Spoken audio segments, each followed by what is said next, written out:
बनारस का फेमस चाट। लाओ लाओ पवन भाई, देखिए ये रहा रेड चाट। नहीं खाओगे तुम लोग?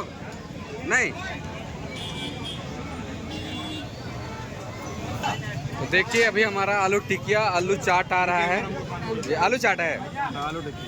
वो आलू टिक्की बहुत मज़ा, बहुत स्वादिष्ट। वाह, जी लो एक बार इधर से दिखाओ।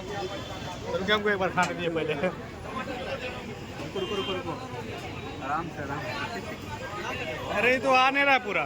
हैं? तो चलिए रहा, तो चलिए रहा। वाह, काटना पड़ेगा।